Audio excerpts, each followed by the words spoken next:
It's a little dim, quiet.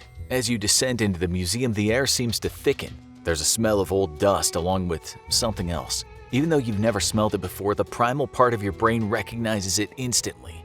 Death. The mummies line either side of the long hallway. Some are propped against the wall, some have been dressed in modern clothing. You could reach out and touch them if not for the glass. They're screaming, mouths wide open in agony, puckered, shriveled skin stretched tightly over bones. Eyeless sockets that seem to stare deep into your soul. But where did this macabre collection of mummified remains come from? Cholera is a highly contagious disease often characterized by vomiting, diarrhea, and dehydration. Some victims die within hours of infection. During the 19th century, 5 cholera epidemics swept the world. More than once, the disease badly ravaged the city of Guanajuato, Mexico. To control the spread, many were immediately buried after death. In some cases, people were buried alive while dying.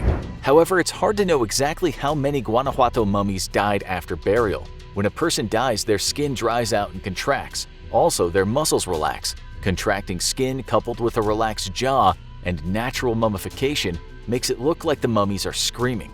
Then there's this strange and sad case of Ignacia Aguilar. She had catalepsy, a condition where sufferers can go into rigid trances. Body functions including heartbeat and breathing may slow down during a cataleptic fit that lasts anywhere from a few minutes to over 24 hours. Poor Ignacia had a fit, and her heart appeared to stop beating for longer than a day. Convinced that she was dead, her relatives had her buried. Later, when she was dug up, it was discovered that Ignacia had been buried alive. Why were Ignacia and the other corpses disturbed from their final resting places? Due to the high number of cholera deaths, the local Santa Paula cemetery not only began to run low on space, but the cost to maintain it became burdensome. In 1865, to defray expenses, the Guanajuato government imposed a tax for permanent burial. Relatives were required to pay annually to keep their departed loved ones buried. If a family failed to pay, their family member's corpse was dug up to make room for someone else.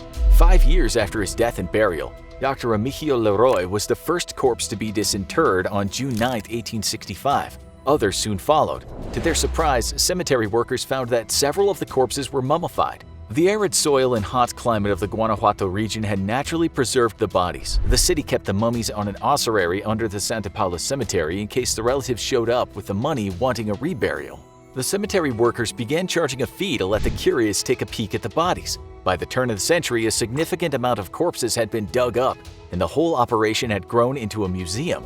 Tourists were fascinated by the mummies, especially Ignacia. When her corpse was disinterred, she was found face down, with scratches on her forehead.